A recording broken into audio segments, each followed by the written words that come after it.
Okay, everybody, so we are going to get started. I feel really excited. This is our first Rolla Chamber of Commerce webinar. So super excited about this opportunity. Everybody should be coming in muted. So please stay muted until the end. We're going to hear from Tom Sullivan with the U.S. Chamber of Commerce. And after he is done speaking, we'll open it up for some Q&A. Hopefully, if you guys are all familiar with Zoom, there is a chat box. So if you need to send a question or something like that during the meeting, we can use the chat option. But we will be opening it up for Q&A at the end. So I'm going to give a quick introduction of Tom. I did email everybody his full bio, but Tom is with the U.S. Chamber. He is the Vice President of Small Business Policy. He works with chambers of commerces and fights for small businesses. So we're excited to have him with us today. He's going to be giving us a lot of updates on the resources available for our businesses during this trying time. So Tom, I'm just going to turn it over to you. Thank you. Thank you, Stevie.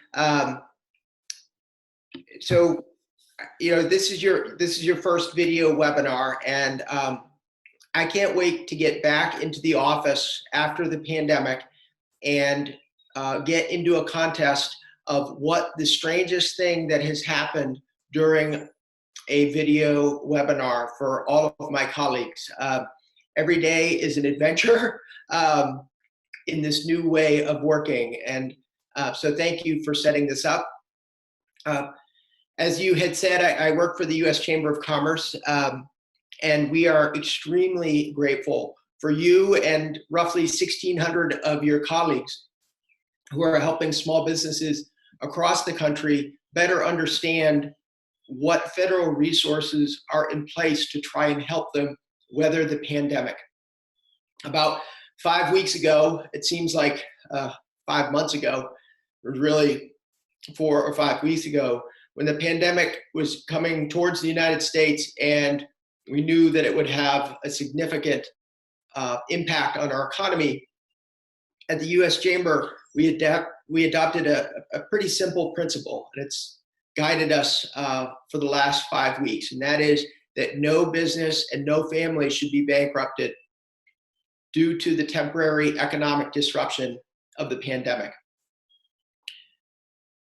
When we heard from small business owners that they would not have any receipts or money coming in the door and that they would need help to get through the pandemic, we worked with Congress, the White House, and you and thousands of other chambers of commerce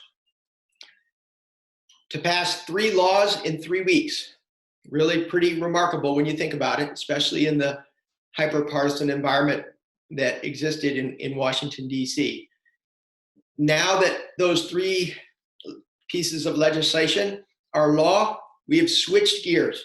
We've switched from lobbying to educating. We don't want any small business to have to shut down simply because it didn't know what resources were available. So that is what the bulk of my presentation will cover. There will be plenty of time for questions and answers at the end of my presentation. So thank you again, Stevie. So those are the 3 laws that were passed in 3 weeks. Selfishly, because I'm the Chamber's small business guy, I actually was thrilled to know that in each of these laws, there are provisions intended to help small businesses and to help the employees of small business. The 3rd law that was signed just under 2 weeks ago, the CARES Act, sets up a specific loan program of $349 billion that is tailored uniquely to small businesses and to self-employed sole proprietors and independent contractors. We're going to spend the majority of our time on the CARES Act. So there are 2 flows of information. There are 2 flows of money, which actually is more important than information. There are 2 flows of money that were part of the 3 laws related to the coronavirus. The first law that was passed, emergency supplemental bill, boosted SBA's disaster loan program so that they would be able to have more money into their disaster program, their disaster loan program, to get to small businesses. We'll touch on what that disaster loan program is, but it was put on steroids basically in Congress's first action that it took. The second stream of money is the Paycheck Protection Program. And of course, because they were created in Washington, D.C., they have an acronym. The acronym is the PPP loan program. That's where we're going to spend the bulk of our time this morning. So SBA's Economic Injury Disaster Loans, again, created in Washington, D.C. So of course, we have an acronym. It's the EIDL loan program, EIDL. It's important to understand that this program, the EIDL program, has been around for over 60 years. This is the only government lending program that gets federal money directly from SBA to small businesses. All other loan programs throughout the US government rely on the private banking system, including the PPP loans that are also disperse cash through the private lending program. But the disaster loan program gets money directly from SBA to small businesses. Now, the disaster program was not set up to deal with the pandemic. It was basically set up to help communities rebuild after tornadoes, hurricanes, floods, and fires. The businesses that are eligible are basically those businesses with 500 or fewer employees. There are some exceptions, and we can get into that in the questions and answers. The loan terms are it's a 30-year fixed term, $2 million cap, and the administrator of SBA, our friend Jovita Carranza, has postponed all payments for interest and principal for 1 year. The rate is 3.75% for businesses, 2.75% for nonprofits. And we talked about that it's a 30-year term with a deferral for 1 year. Now, there is one provision in the CARES Act that is new to the disaster program, the disaster loan program. When a small business applies, on the third computer screen in the loan process, there's a little box that says, would you like to be considered for an emergency EIDL grant up to $10,000? Small business owners who I speak with have all checked that box. And the thing about this grant that can be up to $10,000, you don't have to pay it back. This is intended to be kind of a bridge between the time when a loan is approved and the time that you actually get the money. I should set reasonable expectations for the SBA disaster loan program. It is not a fast program. During Hurricane Katrina, when I was working for SBA a long time ago, it was taking between 3 and 7 weeks for between when you apply and when you get the money. That's roughly about the same amount of time that it's happening now. Again, the disaster program was set up to rebuild, wasn't necessarily set up to provide working capital cash to get through a crisis like what is happening now. Now, that loan program is available through New Year's Eve of this year. It's eligible all the way up till December 31st. So there may be situations where a small business owner takes advantage of the other program that we're about to talk about, but still needs disaster funding for a long-term loan in order to build certain parts of their business. The SBA EIDL loan might be something that we're thinking about. The process itself is an online application. Boy, has SBA come a long way in the last couple of weeks. 2 weeks ago, when we were working with a small business just outside of Dallas, took him an entire weekend where he and his father both combined 40 years of small business experience, both college educated. They couldn't figure out this loan process. Then they spent 2 additional days periodically on the phone with an SBA disaster assistance specialist, and they finally got the loan done, the loan application done. It was really, really frustrating for everybody involved. Fast forward to this past Monday, I was talking with a small business owner in Arizona. They were able to go online to SBA.gov. They accessed the EIDL application on their iPhone and got the application done and submitted in 15 minutes. So the reason I mention that is not to brag on SBA. The reason I mention it is that everyone is trying to learn, evolve, and make things work more efficiently throughout this process. It continues to get better. We're really far away from it working perfectly, but I do want to at least emphasize that everyone involved is trying to learn as we go to try to help small businesses get through this pandemic. I touched on how to access this loan from SBA disaster, SBA.gov/disaster. Now let's get into what a lot of questions are coming from, and that is the PPP loans, the Paycheck Protection Program loans. This is a brand new lending program stood up by the CARES Act under 2 weeks ago. And when you hear news reports of $349 billion devoted to small business, this is the loan program that they're talking about. Again, general eligibility are for businesses with 500 or fewer employees. There are opportunities to go a little bit higher than that size threshold for defining a small business. And if your membership would like, we are happy to get into that during questions and answers. It gets a little technical. However, the ultimate decision for these loans is the lender.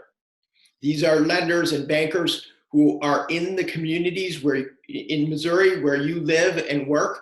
And actually, that makes me very optimistic, because the folks who are going to be lending this money are the folks who know our small business members. And that means that not only can it work better because they understand the businesses, but they'll all be trying hard to make it work because they want those businesses to survive together to help that community rebuild after the pandemic. Now, the terms for this loan are extremely generous. It's a 1% loan for 2 years. But that's not even the most generous part about it. The most generous part about it is if you meet certain conditions, at the end of June, the loan turns into a grant. And so let's get into those conditions. So first of all, are you eligible? We already covered that 500 or fewer employees, generally, you're eligible. That also is for self-employed, independent contractors, sole proprietors, LLCs. You're all eligible to apply. The calculation for what your loan amount is laid out in the CARES Act, laid out in the law. Basically, take your payroll for last year. Take your monthly average of the payroll, but it cannot exceed salaries that are above $100,000. So if you have a senior executive who is making over $100,000, you can only calculate up to that $100,000. You don't use health and retirement benefits. If you hit the cap, you don't have to weave those into the calculation of that $100,000 threshold. Once you get that monthly payroll calculation, you multiply it by 2.5. That's the loan amount. Fast forward to the end of June, you go back to the bank, hopefully by that time in person. And as long as the loan proceeds, 75% of those loan proceeds were used for payroll, and the other 25% were used for utilities, rent, interest on mortgage, and interest on prior debt obligations, the loan gets converted into a grant. And the bulk of the questions have to do with the forgiveness for pretty obvious reasons. The average loan that is being processed right now, and there are actually over 100 billion loans in less than a week that are being processed. The average loan I was reading just this morning is about $170,000. The idea that $170,000 would be a grant given to you by the federal government, that is the reason why these loans are so attractive. Now, the entire purpose of this loan program, hence the name Paycheck Protection, is to keep people on payroll. And if we step back and look at the 3 laws that were passed in 3 weeks, you will see that there is the constant emphasis on keeping money in people's pocketbooks. This is about business survival, but more importantly, it is about individuals surviving. And this is a healthcare crisis. So lawmakers wanted to make sure that people have money in their pocketbooks to take care of themselves, take care of their loved ones. And so this loan program is intended to keep people on payroll so that they continue to have healthcare and retirement benefits, and they continue to get that paycheck because ultimately they need the money to take care of themselves. Couple of questions that come up all the time that I'd like to just try to emphasize during the presentation. First of all, when you're calculating payroll, you cannot build in 1099 wages to independent contractors. Independent contractors themselves, business owners, gig workers, sole proprietors who receive 1099s from you as a small business, they can file for their own Paycheck Protection Program loan. You can't account for them in the calculation of monthly salaries. Another question that we get a lot, and a very good question. Well, I'm an independent contractor. I don't have my own salary.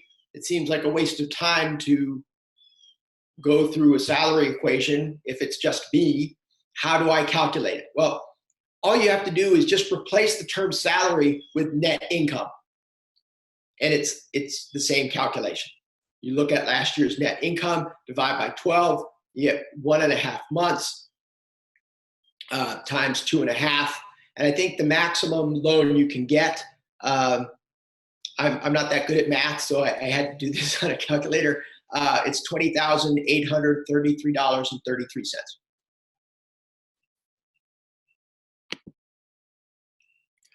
Now, this is the slide that gets updated about twice a day, every day. And again, this gets at how everybody is learning as we're going. I like to equate this whole system to a high-speed, it's going to get really loud for a second, so we're going to walk through my home office for a sec. Hold on.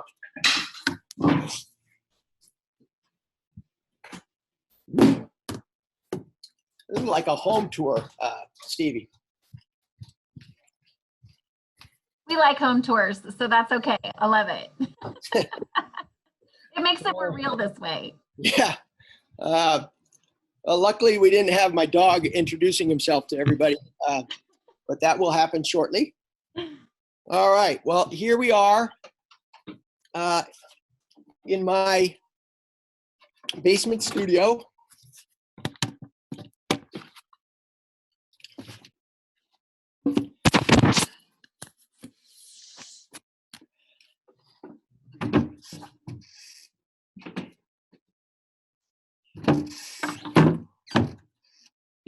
In case you're wondering, that backdrop is actually a ping pong table. Okay, where were we? Oh yes, the updated slide. So the reason this is updated so frequently is because we are basically building a high performance race car engine in the middle of the race. And so there's constantly updated information. I'll give you an example. Last night at about 9:30, which was actually pretty generous because usually it's 11:30 or midnight, the Treasury Department and SBA released guidance that clarified a bunch of the things that we already talked about. Lenders are desperate for guidance. Small business owners are desperate for guidance. Stevie, you as a chamber executive are desperate for guidance. And so we are hugely thankful for the public-private partnership that surrounds this entire effort for continually updating. Just real quick on the latest news.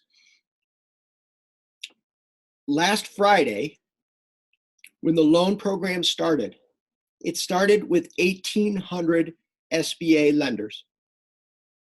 An SBA lender is a bank or a credit union, and I think there are 11 non-bank SBA lenders who, in normal times, outside a pandemic, they provide SBA loans. They were the first lenders who were able to start offering PPP loans. And the reason for that actually is because the data that is necessary between the borrower, the bank, and the US Treasury all has to flow through a system smoothly. And new lenders aren't used to that system. And the best way it's been described to me is the analogy of when you buy a new computer and it works really well, but then as soon as you hook it up to your printer, it never works. That's actually the same thing that goes on here. And that's why the SBA lenders were the first to be able to make the loans, because their computers work with their printers, because they've been exchanging data and information consistently for months, many times years, sometimes decades. It's taking a little while for new lenders to get into the system and to have it work smoothly. They started with 1,800. On Tuesday, there were 20, to have this on the deck, there were 2,500. And as of yesterday, there were over, oh, this is actually out of date. As of yesterday, there are $100 billion of loans from community banks, national banks, credit unions, and others. This Friday, sole proprietors actually are able to start accessing PPP loans. I am expecting a flood of interest between sole proprietors and their bankers, and we are advising sole proprietors, non-employers, small businesses, start talking with their lenders now so they can get ready for the rush.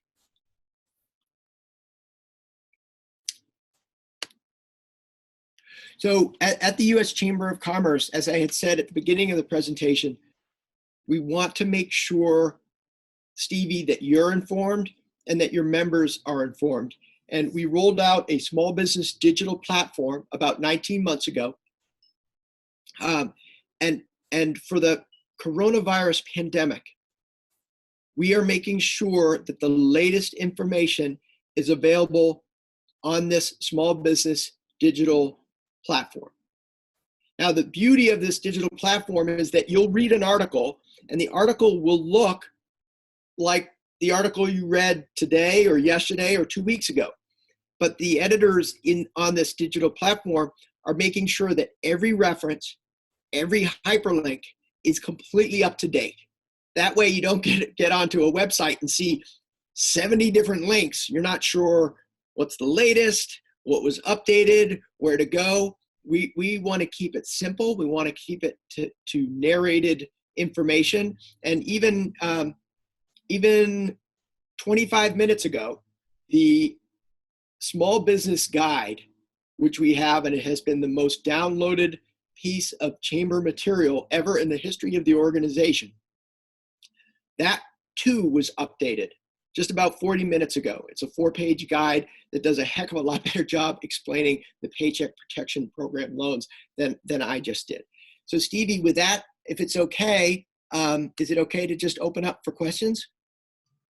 Yeah, definitely. So we do have about 24 people on the call. So I figured I would just go around and unmute you guys one by one, and you can ask questions. If you don't have anything, that's totally fine as well.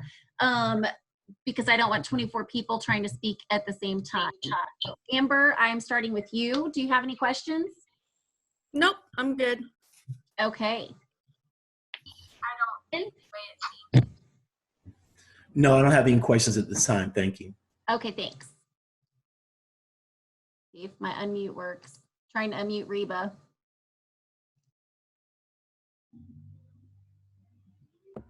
I don't have any questions. Thank you.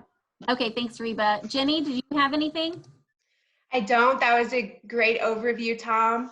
I'm with Congressman Jason Smith's office, so if any of you are having any issues throughout this process, please let me know. Thanks, Jenny.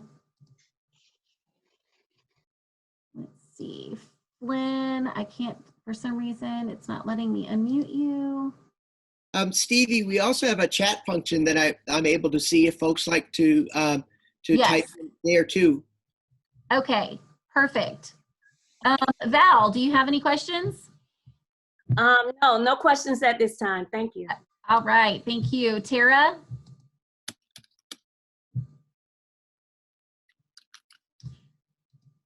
Eric?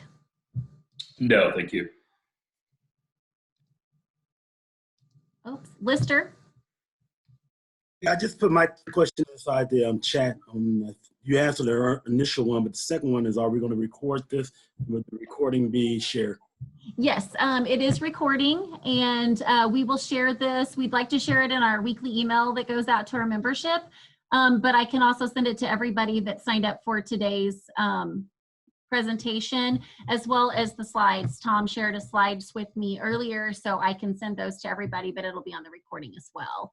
And Stevie, I do have a question that came in on the chat that's a really good one from Rachel, who asks whether or not you can use the loan proceeds from a Paycheck Protection Program loan to pay state payroll taxes. And the answer is yes. Awesome. Great. So guys, if you have some questions, put them in the chat. I'm going around the horn here. And then there is another question came in from Rachel. There's a specific list of what the remaining 25% can be used for. Yes, there is. I'll go over it really quickly. And it's also on our web portal. But real quickly, it's utilities, it's mortgage, interest on mortgage, rent, and the interest on prior debt obligations. So any debt obligation that has been incurred by the small business up until February 15th, 2020, the interest on that debt can be used for the remaining 25%. Michelle, I think you have a question. Yeah, so my husband and I own a winery in James, and we're going into our third year. And so we have not routinely paid ourselves last year just over $7,000. Is this the time for the PPP? So we have kept our 2 full-time employees on payroll and will continue to keep them on. Is this a time that we can use the PPP to start to draw a more regular paycheck? So the answer, if everyone could put themselves on mute, I'm getting some feedback, if that's okay. So thank you for the question. Unfortunately, the maximum amount of your loan is based on your payroll average per month in the prior year. So you're not able to add additional payroll, even though you and your husband haven't taken payroll. So that is unfortunate. And the intention is for that money to be used for payroll between when you get the money and the end of June. Now, I do want to make something really, really clear, because this is, we talk about 2 specific programs. We talk about the SBA disaster loan, and then we talk about the PPP loan. That does not preclude any of you from, in the conversation you have with your lender, to ask whether there are other options available to get you cash that will get you through the pandemic. And this has come up a lot in these webinars, is that we focus so precisely on what Congress just passed. We forget that the conversation that luckily is happening all over the United States right now is between each of you and the lending community that you already have a tremendous relationship with. And Stevie, I'll give you a shout out and a shout out of your peers all across the country. I mean, I have never met a Chamber of Commerce that didn't have a banker who was part of that Chamber of Commerce community. And they are true heroes through this. And they're going to want you and your husband's winery to survive. So they'll be looking not only at the Paycheck Protection Program loan, knowing full well that it has to go to payroll that was on the books in the 12 months prior. They'll also be looking for other types of solutions that they can apply to make sure that that winery gets through the pandemic and that we're all celebrating and toasting with your wine as the economy gets back going. Michelle put in the chat also, just a follow up to that, her payroll has gone from 2 full-time and 6 part-time to just 2 full-time. So it's significantly less right now.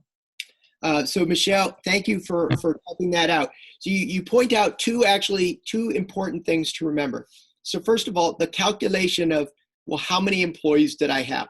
And so Treasury and SBA have given us guidance that says they're going with the FTE. So that means full-time equivalent. So that means if you have 2 people working half-time, they equal 1 FTE. Now, there are some flexibilities within the calculation for your payroll. So for instance, what if your business wasn't around last year? There is a startup provision that says you could take your monthly average payroll January and February, make the same calculation, and that will work. There's also a recognition that many businesses are seasonal businesses. And so the averaging just isn't an accurate way to say what types of payroll they need to get through the pandemic. In a seasonal business, Congress allows for you to take any time between February 15th, 2019 or March 1st, 2019 through June 30th, 2019. You could take any 8-week period in those timeframes and do the monthly payroll calculation to come up with the PPP loan maximum amount. So there's some flexibility. It obviously doesn't cover everything, but there are some flexibilities. And Stevie, the other day, we were talking with a business that actually was really forced us to step back and look at what the world looked like in January. I mean, it seems like 2 years ago, but it wasn't. It was just a couple months ago. In January, small business confidence in America was at an all-time high. There were a lot of businesses that were hiring like gangbusters in January. This law does not reward that. In fact, it penalizes it. And we're talking with lawmakers now to try to figure out how can you fix this bizarre anomaly that's happening. But it is situations like that that the law does not get perfectly. Lister asks, is there a relief for churches or nonprofits? And I apologize because Lister had said that was supposed to be private, so sorry. The answer is yes. On Saturday, this past Saturday at noon, the president made it simpler for churches to access PPP loans. Some nonprofits are eligible. 501c3s are. There are veteran charity organizations. I think it's 501c19, but I'm not positive. And they are listed in the law.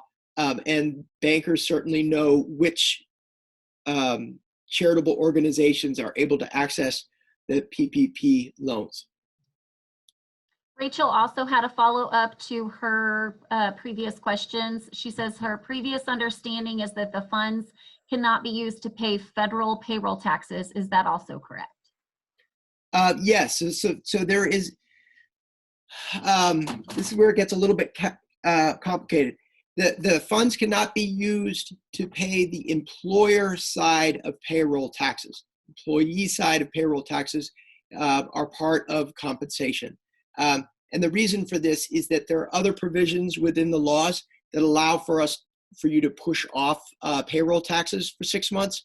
And Congress didn't want small businesses to be able to take care of both advantages for double the benefit, double the benefit.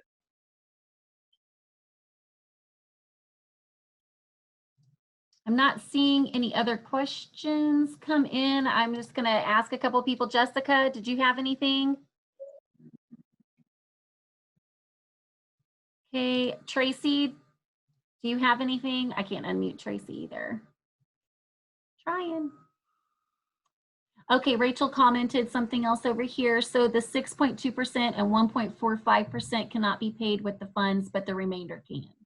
I believe the 1.45% can be paid with the funds, not the 6.2. I think that the 6.2 is the employer side of the payroll tax, but the 1.45%, I believe, is for the employee side of payroll tax.